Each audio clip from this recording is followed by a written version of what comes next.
Hello friends, welcome to biotic sapiens. So आज की जो लेक्चर है या जो आज की आपकी वीडियो है उसके अंदर हम माइक्रोबायोलॉजी पीवाईक्यू के जो प्रीवियस ईयर क्वेश्चंस हैं आईटी जैम के उसको डिस्कस करेंगे। तो चलिए देखते हैं माइक्रोबायोलॉजी से related questions.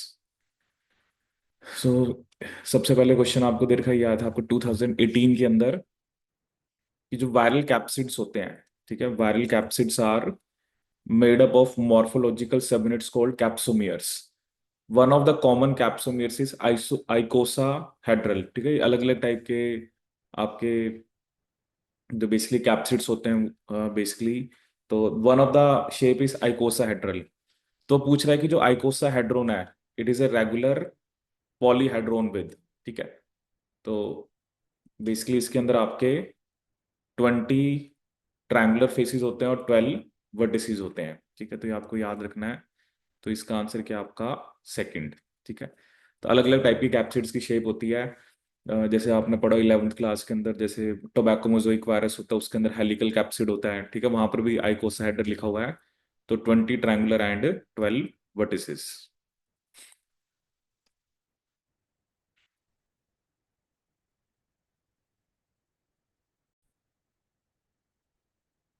So next question we have in virus capsids are made up of. ठीक है, तो वायरस जनरली क्या होते हैं, they are made up of nucleic acid and protein. ठीक है, तो जो कैप्सिड होता है वो बाहर वाला पार्ट होता है which is made up of your proteins. तो करेक्ट आंसर क्या होगा आपका प्रोटीन्स। क्योंकि वायरसेस को हम क्या बोलते हैं, दे आर बेसिकली न्यूक्लियोकैप्सिड। तो जनरली प्रोटीन आपका बाहर की तरफ होता है विच मेक्स योर कैप्सिड, और अंदर की तरफ आपका जेनेटिक मटेरियल। तो डिफरेंट वायरसेस के अंदर डिफरेंट जेनेटिक मटेरियल होता है, किसी में डीएनए होता है, किसी में आरएनए होता है। फिर कुछ वायरसेस के अंदर सिंगल स्टैंडर्ड होता है, डबल स्टैंडर्ड होता है। तो ये सब भी क्वेश्चंस आते हैं एग्जाम में। ठीक है, तो उसके लिए आपको ना वायरसेस के जेनेटिक मटेरियल पता होने चाहिए। ठीक है,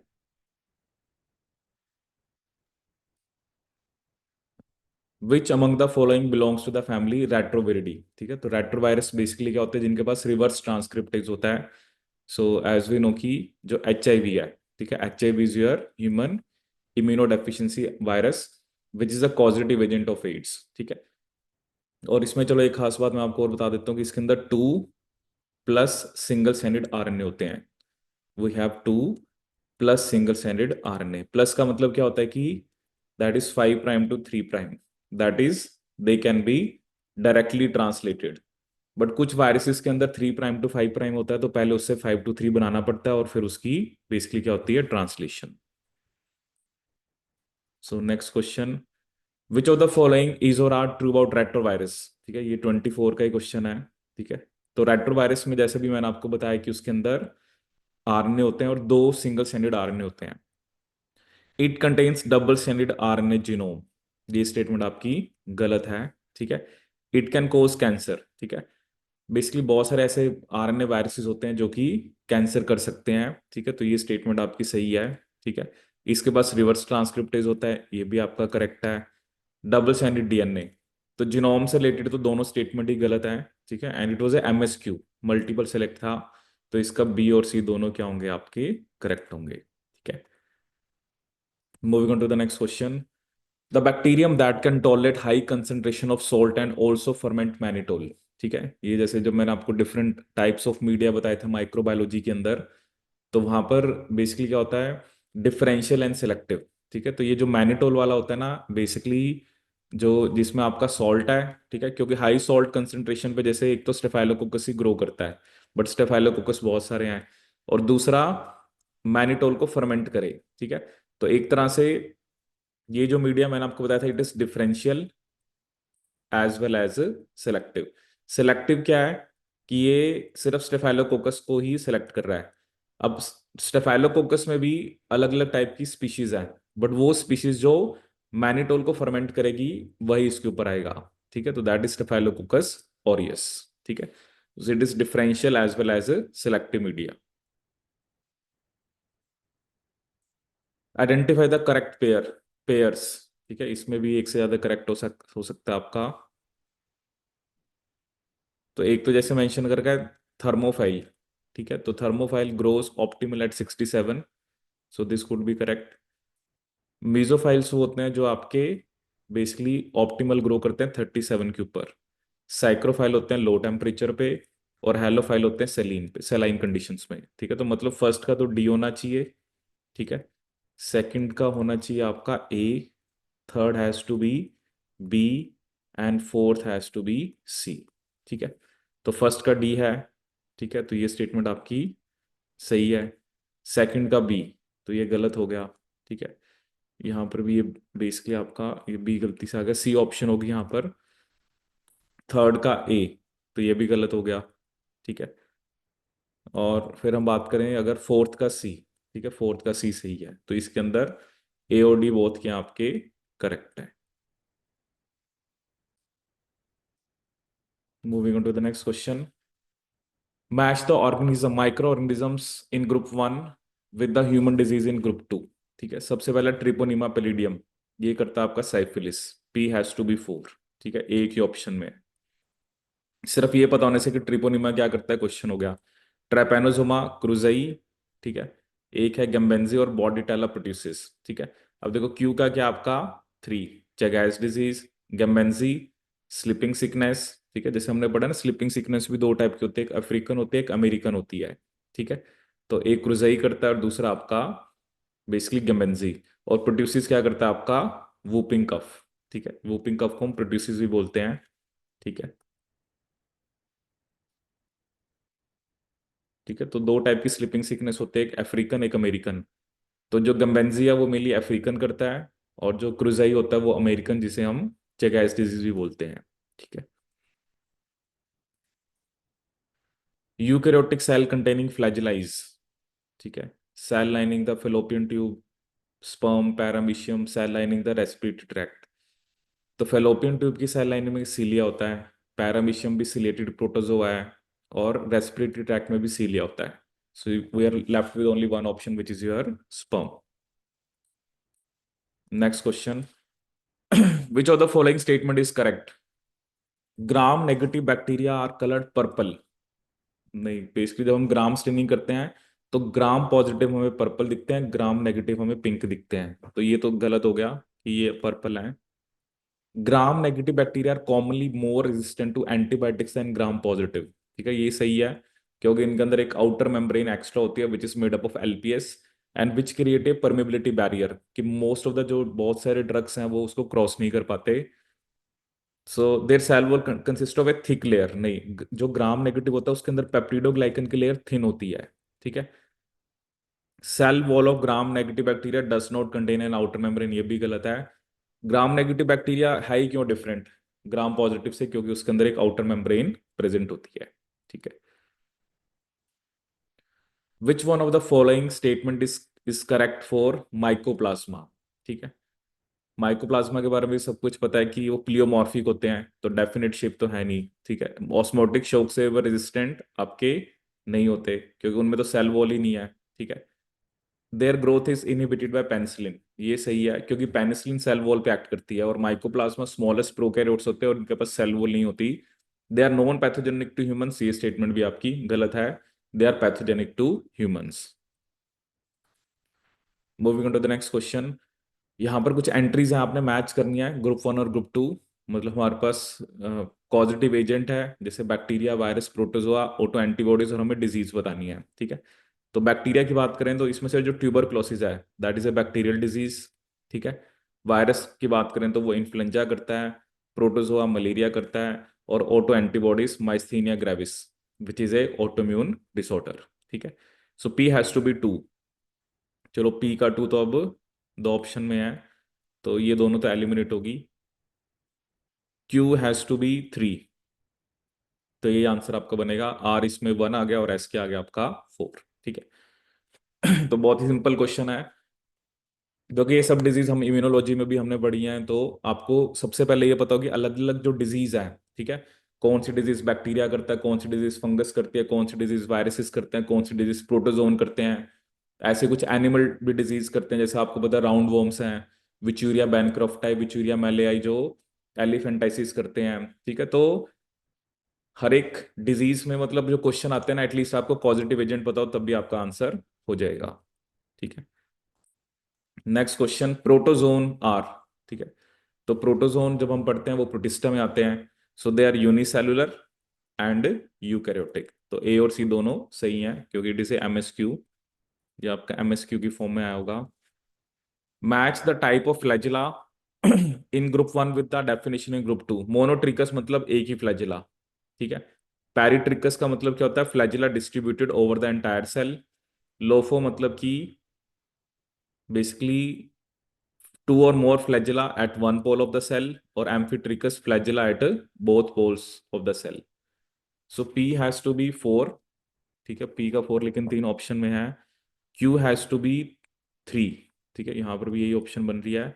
आर का 2 और एस का 1, ठीक है। ये भी हमने पढ़ा था कि फ्लैजिला के बेसिस पे, ठीक है, मोनोट्रिकस, एम्फीट्रिकस, लोफोट्रिकस, पैरीट्रिकस, अगर फ्लैजिला नहीं होता तो उसे हम एट्रिकस बोलते हैं, और atrichous. Moving on to the next question, which of the following bacterial components called dipicolinic acid, ठीक है। तो इसका आंसर क्या होता है आपका एंडोस्पोर्स। जो एंडोस्पोर्स होते हैं दे आर हीट रेजिस्टेंट, ठीक है ना। जो बैक्टीरिया होता है वो जब कंडीशंस अनफेवरेबल होती है तो वो एंडोस्पोर्स बनाता है, and they are heat resistant due to calcium dipicolinic acid. Moving on to the next question, bacteria containing a tuft of flagella that comes out from one pole, ठीक है। अभी आपने देखा वो मैच द फॉलोइंग में भी आया था, तो इसका आंसर क्या होगा आपका लोफोट्रिकस, क्योंकि पैरी में तो पूरी बॉडी पे डिस्ट्रीब्यूटेड है बैक्टीरिया के, मतलब एंटायर सरफेस पे। मोनो में सिंगल, एम्फी के अंदर दो, एक एक पोल पे, दूसरा दूसरे पोल पे। और उसने हमसे पूछा कि टफ्ट ऑफ फ्लैजिला मतलब there has to be two, more than two flagella, ठीक है, या मोर देन वन भी आप कह सकते हो। टफ्ट ऑफ मतलब एक तरह से एक ग्रुप या गुच्छा होना चाहिए फ्लैजिला का। So match the bacterial structure to function, ठीक है, इसमें हमने क्या मैच करना है। तो इसके अंदर जैसे आपको एक तो क्या बता रखा है, सेल वॉल, ठीक है। तो जब भी हम सेल वॉल की बात करते हैं तो प्रोटेक्शन फ्रॉम ऑस्मेटिक लाइसिस, ठीक है, ये तो आएगा इसी। तो इसमें भी आई थिंक ये भी एमएसक्यू की फॉर्म में आया था, क्योंकि इसमें फर्स्ट का तो फोर्थ है, ठीक है। अब ये देखना है कि फर्स्ट का कुछ और बन सकता है आपका। और ग्लाइकोकैलिक्स जो है वो वायरुलेंस फैक्टर भी होता है, ठीक है, and it also helps in attachment to surface, ठीक है, अटैचमेंट टू सरफेस, ठीक है।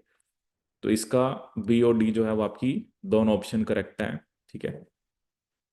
ये भी आई थिंक एमएसक्यू में आया था, क्योंकि प्रोटेक्शन जो है वो सेल वॉल ही देती है, ठीक है।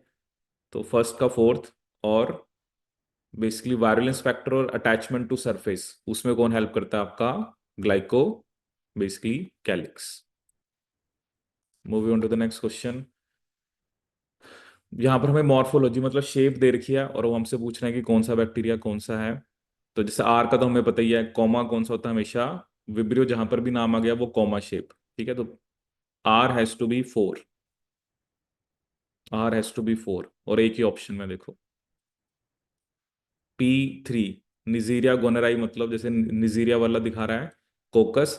बैसिलस हमें पता है कि रोड वाले, रोड जो होता है वो बैसिलस होता है।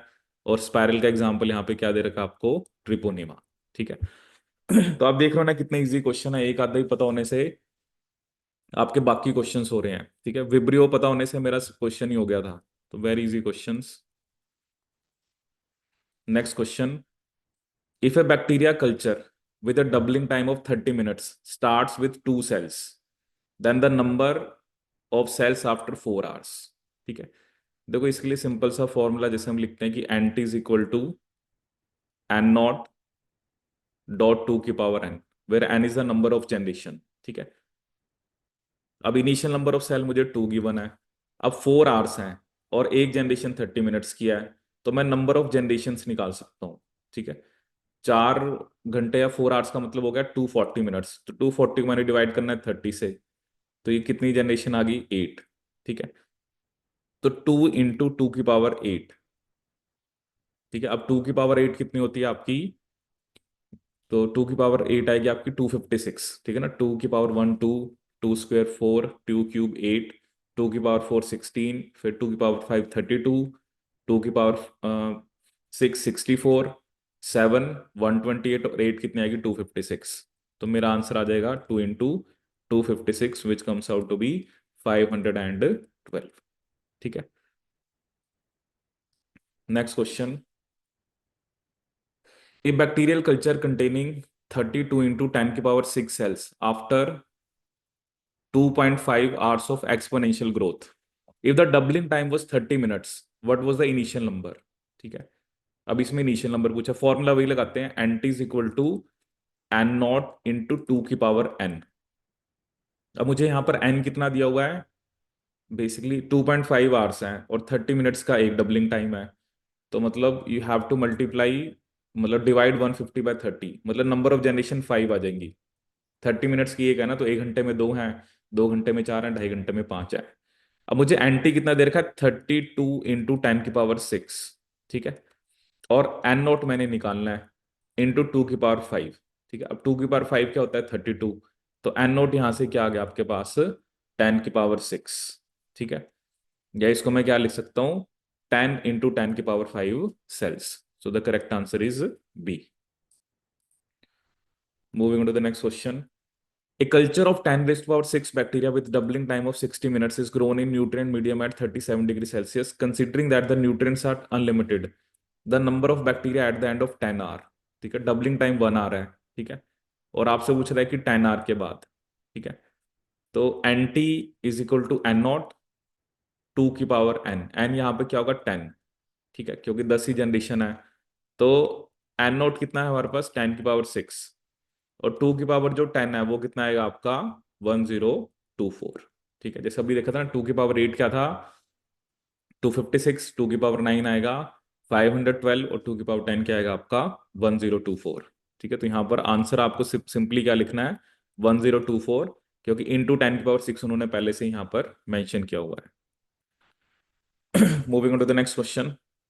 The population of a bacteria culture increases from 1000 to 1 billion in 5 hours। ठीक है, मतलब यहां पर हमें एन टी कितना गिवन है आपका, 1 बिलियन, मतलब 10 की पावर 9। ठीक है, एन नॉट कितना गिवन है आपको, दैट इज बेसिकली योर 10 की पावर 3। ठीक है, और टाइम कितना गिवन है आपको, 5 hours। ठीक है, देखो इसका हमने एक फॉर्मूला देखा था नंबर ऑफ जनरेशन निकालने का। ठीक है, that was 3.32 log of 10 N T by N naught. ये क्या था, नंबर ऑफ जनरेशंस। ठीक है, फिर हमने मीन जनरेशन टाइम के लिए क्या फॉर्मूला लिखा था, n/t। ठीक है, क्योंकि कितनी नंबर ऑफ जनरेशन है, ठीक है, पर यूनिट टाइम। ठीक है, n is number of generation, t is your time. ठीक है, तो देखते हैं इसमें, तो 3.32 लॉग ऑफ 10, तो ये माइनस हो जाएगा, यहाँ पे आ जाएगा 10 की पावर 6। ठीक है, सो 3.32 into 6, that will be your n। ठीक है, तो अगर हम इसको कैलकुलेट करें, एग्जैक्ट वैल्यू अगर देखें, तो 3.32 इंटू 6 कितना आना चाहिए, और 6 इंटू 3.32, ये आ रहा है 19.92। ये आगे नंबर ऑफ जनरेशन, मतलब अप्रोक्सीमेटली आप मान के चलो 20 जनरेशन है।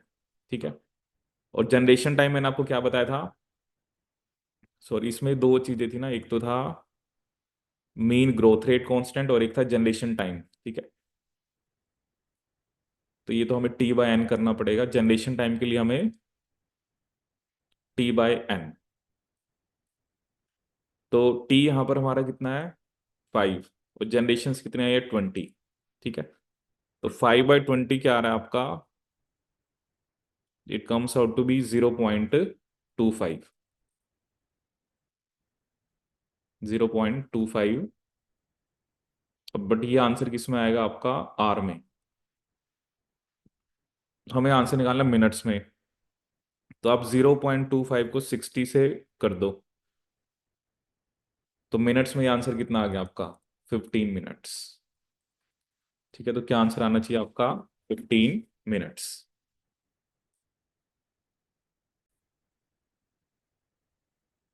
तो क्या आंसर आ गया हमारा, 15 मिनट्स। ठीक है, एक्चुअली दो चीजें बताई थी ना, एक होता है मीन ग्रोथ रेट कांस्टेंट। ठीक है, वो होता है हमारा n/t, और g होता है हमारा t/n। ठीक है, वो बाय मिस्टेक मैंने n/t लिख दिया था। तो ये थी हमारे पास 5 hours। ये सीधा भी लिख सकता था, 5 इंटू 60, 300 मिनट्स आ जाते, और 300 को आप 20 से डिवाइड कर देते। ठीक है,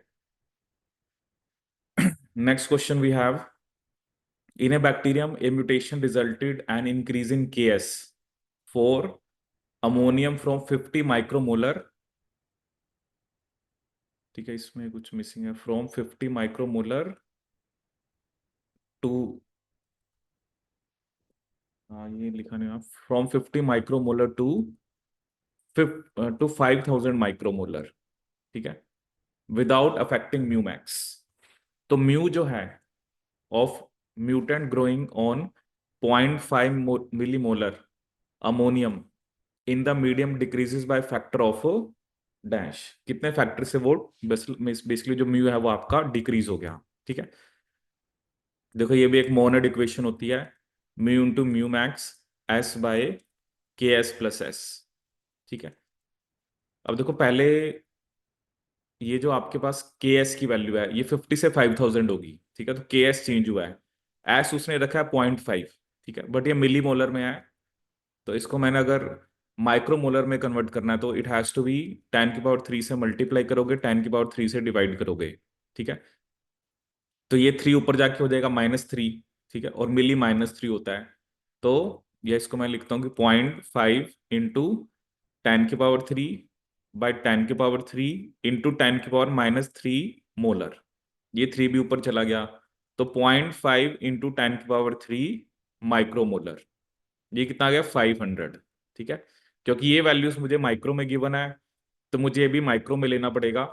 नहीं तो फिर ये था कि या तो फिर इसको मिली में करते, ठीक है, तो बेटर है कि चलो दो को मिली में कन्वर्ट करने से बेटर किया एक को आप माइक्रो में कन्वर्ट कर लो, ठीक है। अब म्यू पहले देखते हैं, म्यू मैक्स कितना था हमारे पास पहले, क्योंकि म्यू मैक्स तो क्या आपका बेसिकली सेम ही है तो उसमें तो कोई चेंज आ नहीं रहा, ठीक है। एस एस जो है वो भी आप कितना रख रहे हो 500 माइक्रोमोलर। देखो चेंज क्या करा आपने यहां पर,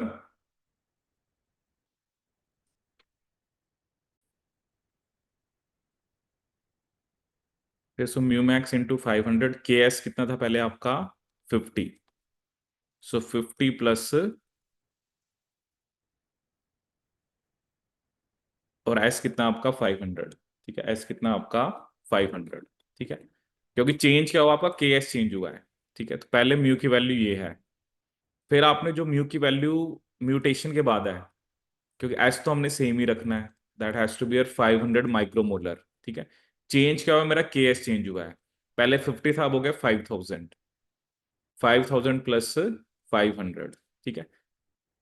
तो देखो अगर इसको हम सॉल्व करें तो पहले था mu max into 500 divided by 550, ठीक है, और बाद में हो गया 500 इंटू म्यू मैक्स बाय 5500, ठीक है। तो अगर यहाँ पर हम देखें तो चलो ये कैंसिल हमने कर दिया, ठीक है, यहाँ तो चलो ये दोनों ही कैंसिल हो गए, तो पहले वैल्यू देखें तो पहले थी म्यू मैक्स बाय 11, ठीक है, क्योंकि 5/50 11 आ जाएगा, बट यहाँ पर अगर हम देखें, ठीक है, नहीं यहाँ पे एक 10 और है ना, तो म्यू मैक्स इंटू 10/11, क्योंकि एक ही जीरो हमने कट किया, यहाँ पे दोनों कट होगी, तो यहाँ वैल्यू आ गई आपकी म्यू मैक्स बाय 11, ठीक है। तो पहले वैल्यू थी म्यू मैक्स बाय 11 इंटू 10, अब वैल्यू कितनी है म्यू मैक्स बाय 11, तो कितने फैक्टर से ये डिक्रीज होगी, ठीक है, तो इसका आंसर होगा आपका 10 बाय द फैक्टर ऑफ 10, तो करेक्ट आंसर मतलब जो फिल इन द ब्लैंक में आएगा वो आएगा आपका 10। Moving on to the next question, the generation time of E. coli is 20 minutes. If there were 10 raised to power 6 E.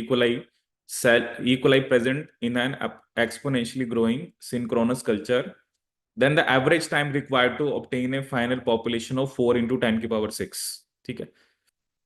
तो simple है, पहले 10 की पावर 6 है तो 20 मिनट्स में 2 इंटू 10 की पावर 6 हो जाएंगे, उससे नेक्स्ट 20 मिनट में 4 इंटू 10 की पावर 6 हो जाएंगे, तो इसका आंसर क्या होगा आपका, मिनट्स में बताना है तो 40 मिनट्स।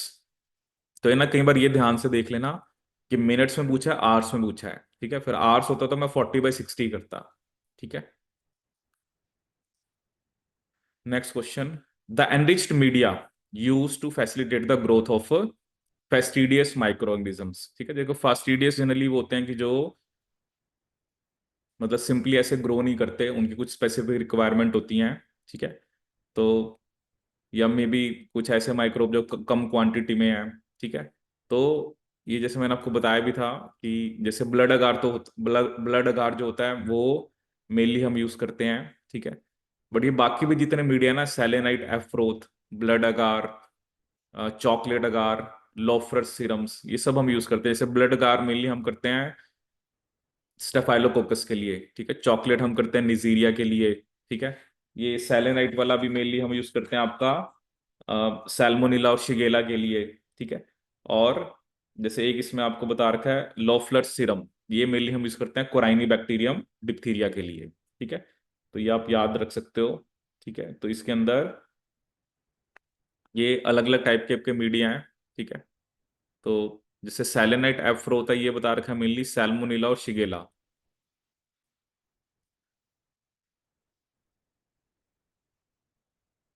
ठीक है। ब्लड अगार ये यूज करते हैं हम स्ट्रेप्टोकोकस के लिए, ठीक है। ये एक बार मैं चेक भी कर लेता हूँ, क्योंकि ये बेसिकली क्या होता है, हीमोलिटिक और नॉन हीमोलिटिक, ठीक है। कि क्योंकि इसमें ब्लड सेल्स होते हैं, आरबीसी होते हैं आपके, ठीक है। तो ये ब्लड अगार होता है एक ना, क्योंकि डिफरेंट टाइप ऑफ मीडिया आपके आते हैं जो कि हम यूज करते हैं। तो ये जो है ये मतलब लिखा हुआ है फास्टिडियस के लिए करते हैं, ठीक है। स्ट्रेप्टोकोकस निमोनिया लिखा हुआ है, हीमोफिलस इन्फ्लुएंजा लिखा हुआ है, और निजीरिया, ठीक है। इसी तरह से जो चॉकलेट अगार है, ये भी हम यूज करते हैं मेनली निजीरिया गोनेराई के लिए, ठीक है। और ये हम यूज करते हैं मेनली कोराइनी बैक्टीरियम डिप्थीरिया के लिए, ठीक है। ये सब मैंने ना आपको मीडियम बता रखे हैं, क्योंकि अलग अलग टाइप के मीडिया हम यूज करते हैं। तो जैसे कुछ मीडिया को हम स्पेसिफिकली बोलते हैं सिलेक्टिव, ठीक है, कि वो सिर्फ सेलेक्ट करते हैं। फिर कुछ होते हैं डिफरेंशियल, डिफरेंशिएट भी करते हैं, कि जैसे मान लो आपका ब्लड अगार है, कुछ ऐसे बैक्टीरिया जो आरबीसी को मतलब लाइस कर रहे हैं और दूसरे नहीं लाइस कर रहे हैं, तो वो एक तरह से डिफरेंशिएट भी कर रहा है, ठीक है। कुछ होते हैं एनरिच्ड मीडिया, ठीक है, कि जिसमें हमें स्पेसिफिकली कुछ प्रोवाइड करना पड़ता है, ठीक है। तो अलग अलग टाइप के मीडिया जो है वो माइक्रोबायोलॉजी के अंदर यूज करते हैं, ठीक है। तो ये जो फेस्टिडियस है, इसके लिए आपके ये चारों ही मीडियम है, ठीक है, that you can use to facilitate the growth of fastidious micro organisms. Moving on to the next question. In an actively growing population from a single bacteria, 1048,576 cells are present after 20th generation. How many cells were there in fifth generation? ठीक है। देखो क्या ना, आपने कहाँ से start करा, एक बैक्टीरिया से, और वो 20th जनरेशन की बात कर रहा है। अब ये थोड़ा सा ऐसे कॉम्प्लेक्स लग रहा है आपको फिगर, बट आपको तो फिफ्थ जनरेशन के बाद चाहिए। तो आपको पता है कि एक जनरेशन में डबल होता है, तो 1 to 2 हो गया, 2 से 4 हो गया, ठीक है। फिर 4 से 8 हो गया, 8 से 16 हो गया, 16 से क्या हो गया आपका 32। तो 1, 2, 3, 4, 5। तो आपके जो सेल्स होंगे फिफ्थ जनरेशन में वो कितने होंगे आपके 32। तो right answer is 32। A bacterial cell suspension contains 2 into 10 की power 6 cells per ml. The volume of the suspension required to obtain 1.4 into 10 की पावर 6 सेल्सियस, ठीक है। कितने सेल्स हमें चाहिए यहां पर, 1.4 इंटू 10 की पावर 6। इसमें इसमें यहां पर ना 10 की पावर 5 है, ठीक है। 2 into 10 की पावर 5, ठीक है। तो इसको यहाँ पर आप करेक्ट कर लेना, क्योंकि फिर आंसर हमारा डिफरेंट आएगा। दोनों ही बता देता हूँ वैसे तो, क्योंकि 10 की पावर 5 है तो आपको सेल ज्यादा चाहिए, ठीक है, क्योंकि 1.4 इंटू 10 की पावर 6, ठीक है। इसको मैं क्या लिख सकता हूँ, 14 into 10 की पावर 5, ठीक है। क्योंकि 2 into 10 की पावर 6 से इस पे जाना फिर आपको कम चाहिए, ठीक है। तो अब बेसिकली अगर हम ये कह रहे हैं कि 2 into 10 की पावर 5 से हमें 14 into 10 की पावर 5 जाना है, क्योंकि 1 ml में 2 into 10 की पावर 5 है, तो ऑब्वियसली आपके 7 ml के अंदर 14 इंटू क्या होंगे 10 की पावर 5, ठीक है। हाँ, अगर 1.4 इंटू 10 की पावर मतलब 1.4 इंटू 10 की पावर 6 ये तो चलो फाइनल, अगर इनिशियल इतना होता फिर हमें 0.7 ml चाहिए होता, ठीक है। तो ये कुछ यहाँ पे प्रिंटिंग मिस्टेक है। Next question. Match the entries in group 1 and with the entries in group 2। ठीक है, तो बैक्टीरिया जो होता है वो कौन सी डिजीज कराता है? Anthrax, P has to be 2। Virus जो है वो कराता है आपका इसमें से rubella, Q has to be 3। Fungus athlete's foot, R has to be 4। Protozoa leishmaniasis. तो इसका आंसर बनेगा आपका first. Moving on to the next question. The role of enzyme E synthesized by phage during host infection. ठीक है, तो इसका answer होता है ये पेप्टिडोग्लाइकन सिंथेसिस को इनहिबिट करता है। ठीक है, तो ये तो आपको याद ही रखना पड़ेगा। जो 5 into 174 होता है ये एक बैक्टीरियोफाज है। इसके पास सिंगल स्ट्रैंडेड डीएनए होता है। अगर आपको याद हो कि एनसीईआरटी में जैसे लिखा है इसके अंदर 5386 न्यूक्लियोटाइड्स होते हैं। ठीक है, और इस एक और खास बात मैं आपको इस वायरस के बारे में बताता हूँ, ये पहला वायरस था, मतलब जिसका, मतलब वैसे भी अगर हम बात करें कि वायरस को हम लिविंग लिविंग नहीं मानते, सबसे पहले इसका हमने डीएनए सीक्वेंस करा था। ठीक है, 5 into 174 का। अगर वो लिविंग का पूछता है तो उसमें फिर आंसर हमारा हीमोफिलस इन्फ्लुएंजाई और माइकोप्लाज्मा जेनिटेलियम। ठीक है, लेकिन अगर ऐसा नहीं पूछता है लिविंग के बारे में, जनरल पूछता है कि सबसे पहले हमने किसका डीएनए सीक्वेंस करा था, तो उसका आंसर होगा 5 into 174। Moving to the next question. Which of the following protozoan parasites belong to the phylum apicomplexa. ठीक है, this is based on classification. तो ये जो टॉक्सोप्लाज्मा गोंडी है ये आपका एपीकॉम्प्लेक्सा फाइलम से बिलोंग करता है। ठीक है, ये भी एक प्रोटोजोन है। ठीक है, इसको हमने पढ़ा था, ये एक अपॉर्चुनिस्टिक एजेंट है। जिनका इम्यून सिस्टम वीक होता है उनको टॉक्सोप्लाज्मा डिजीज करता है। और एक और खास बात होती है, इसकी लाइफ साइकिल में कैट भी इसका एक होस्ट होता है। ठीक है, अब नेक्स्ट हमसे क्या पूछे हैं? टॉक्सिन। ठीक है, कि we have different type of toxins जिनके नाम यहाँ पर लिखे हुए हैं, जैसे कॉलेरा टॉक्सिन, डिप्थीरिया, एल्पियस एंड टेटेनस टॉक्सिन। ठीक है, तो जो तो आपका टेटेनस है वो तो एक न्यूरोटॉक्सिन है। ठीक है, टेटेनस क्या आपका एक न्यूरोटॉक्सिन।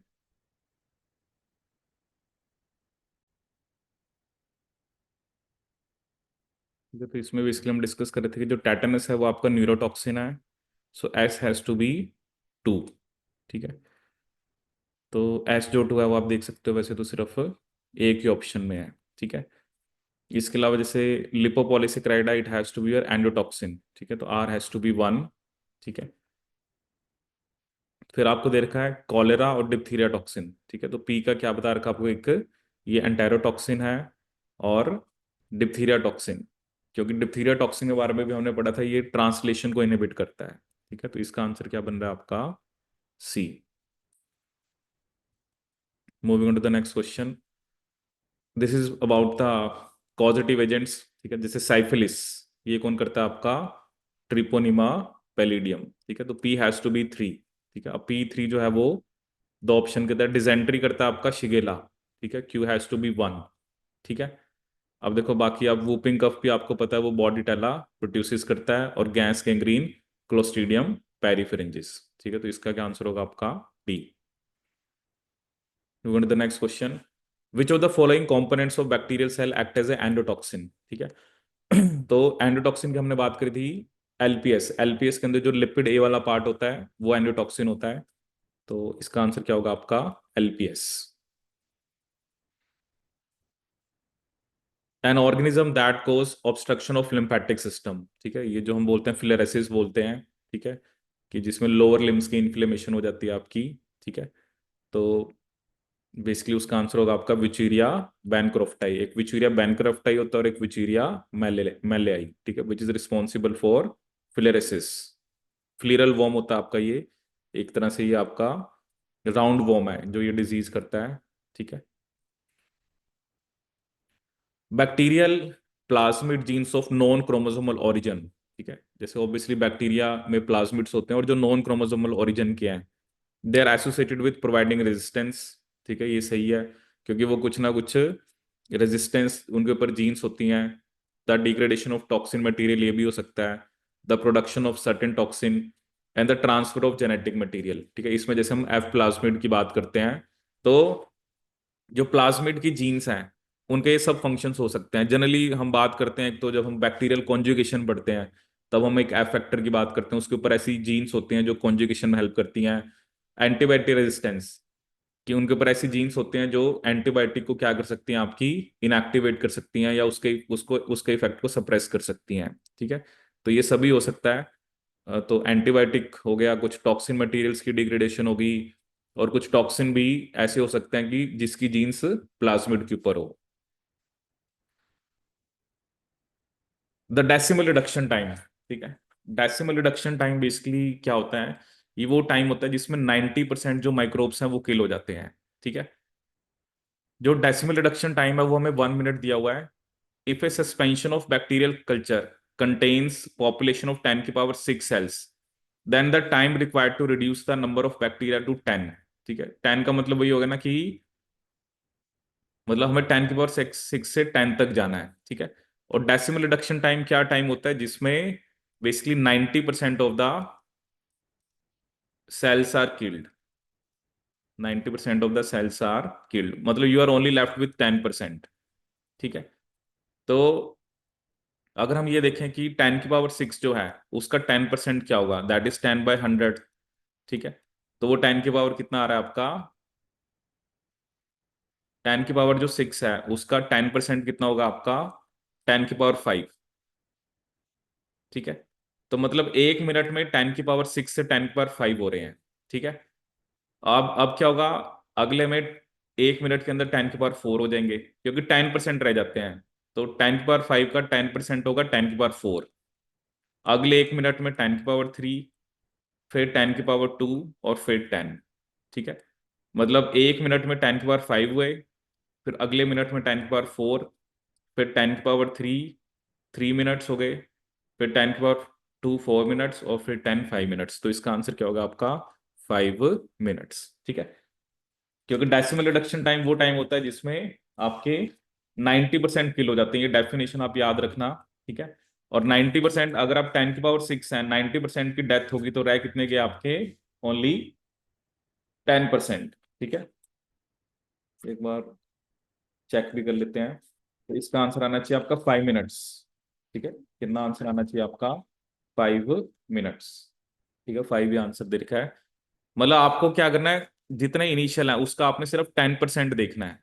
ठीक है, कि 90% डेसिमल रिडक्शन टाइम वो टाइम होता है जिसके अंदर 90% आपके माइक्रोब्स जो हो जाते हैं वो किल हो जाते हैं, और 10% रह जाते हैं। तो अगर 10 की पावर 6 है, और हमने देखा कि उसका 10% कितना है, वो है 10 की पावर 5। मतलब 10 की पावर 5 अब आपके रह गए। ठीक है, तो क्योंकि पहले कितने थे ना, पहले अगर आप देखो, अगर हम नंबर भी लिखें, तो पहले थे आपके पास 10 लाख। ठीक है, 10 लाख से कितने हुआ है आपके, 1 लाख। तो 10 लाख का 1 लाख जो है वो आपका 10% ही होगा ना। ठीक है, फिर 1 लाख से 10 हजार, फिर 10 हजार से 1 हजार, 1 हजार से 100, और लास्ट में 10। ठीक है, moving to the next question, plasmid mediated antibiotic resistance in bacteria required by. ठीक है, तो एक तो लिखा हुआ है हाइड्रोलिसिस बाय बीटा लैक्टेमेज। ठीक है, तो वो पेनिसिलिन रेजिस्टेंस लेके आ सकता है, कोई ऐसी जीन हो जो बीटा, जिसका हाइड्रोलिसिस बाय बीटा लैक्टेमेज। ठीक है, क्योंकि पेनिसिलिन जो होते हैं ना बीटा लैक्टम कंपाउंड्स ही होते हैं। Expression of amino glycoside modifying enzyme, क्योंकि काइनामाइसिन जो होते हैं ये अमीनो ग्लाइकोसाइड्स में आते हैं, कुछ ऐसा एंजाइम बैक्टीरिया बनाए जो बेसिकली काइनामाइसिन को मॉडिफाई कर दे, तो वो रेजिस्टेंस आ सकता है। ठीक है, म्यूटेशन इन डीएनए गायरेज, ये नहीं हो सकता ना, उसने देखो क्या ना, जो बैक्टीरिया रेजिस्टेंस लेके आना है, उसने तो एंटीबायोटिक लेके आना है। उसने ये तोड़ा कि बेसिकली खुद के एंजाइम को क्या करना है, खुद के एंजाइम को तो उसने म्यूटेट नहीं कराना ना। जैसे क्यूनोलोन हम देते हैं, हम किस लिए देते हैं, बैक्टीरिया को मारने के लिए। ठीक है ना, तो डीएनए गायरस में तो म्यूटेशन वो नहीं कर पाएगा, मतलब वो जो म्यूटेशन है ना, जो बैक्टीरिया उसने एंटीबायोटिक में करनी है। ठीक है, मतलब किसी ना किसी तरह से। और ओवर प्रोडक्शन ऑफ डीएचएफआर, ये भी गलत है आपका। ठीक है, तो मतलब ये नहीं है ना कि जो उसके खुद के एंजाइम्स हैं उसमें म्यूटेशन या ओवर प्रोडक्शन नहीं करेगा, बट वो कुछ ऐसा बनाएगा जो बेसिकली जो एंटीबायोटिक को मॉडिफाई करे। ठीक है, तो फर्स्ट और सेकंड दोनों ही करेक्ट है। ठीक है, वैसे ये पढ़ते हैं हम इसी कॉन्टेक्स्ट में कि क्यूनोलोन जो होता है वो डीएनए गायरस को इनहिबिट करता है। ठीक है, बैक्टीरिया के। अब बैक्टीरिया को तो क्यूनोलोन को रोकना है ना, उसने अपने डीएनए गायरस को थोड़ा वो म्यूटेट कराएगा। ऐसे डीएचएफआर, ये जो ट्राइमिथोप्रीम होता है ये डीएचएफआर को इनहिबिट करता है। ठीक है, तो एक तरह से जो बैक्टीरिया है उसको तो एंटीबायोटिक को कुछ ना कुछ करना है। ठीक है, उसने पेनिसिलिन को मतलब ब्रेक करा दिया, उसने उसने कैनामाइसिन को मॉडिफाई करना है, उसने एंटीबायोटिक जो भी ड्रग उसको मारने के लिए दे रहे हैं उसने उसको मॉडिफाई करना है। ऐसे नहीं है कि वो जो खुद के उसका गायरेज है या खुद का उसका डीएचएफआर है उसकी प्रोडक्शन को इंक्रीज करे या अपने खुद के किसी प्रोटीन के अंदर म्यूटेशन लेके आए। ठीक है, तो फर्स्ट और सेकंड इसके दोनों करेक्ट हैं। नेक्स्ट क्वेश्चन है, ये देखो, अब ये एंटीबायोटिक्स मॉलिक्यूलर बायोलॉजी में हम पढ़ते हैं तो वहां पर हमने मोड ऑफ एक्शन पढ़े हुए हैं आपके। तो जैसे ये सबसे पहले मैंने आपको बता रखा है क्लोराम फेनिकोल और साइक्लोहेक्सिमाइड। क्लोराम फेनिकोल बैक्टीरिया के अंदर ट्रांसलेशन को इनहिबिट करता है, ठीक है, तो इसका आंसर होगा आपका 50S। साइक्लोहेक्सिमाइड करता है यूकैरियोट्स में, ठीक है। तो P has to be, P का तो बन रहा है आपका 3, देखो एक ही ऑप्शन में है, ठीक है। और क्यू का, नहीं ये तो पी का हमने क्या लिखा है, पी नहीं सॉरी, साइक्लोहेक्सिमाइड क्यू है ना, क्यू का हमने यहां पर क्या बताया 3, Q3 बताया मैंने आपको, और एस का 2, क्यू का 3 और एस का 2, ठीक है। अब देखो क्यू का 3 एस का 2 ये दोनों ऑप्शन में है, ठीक है।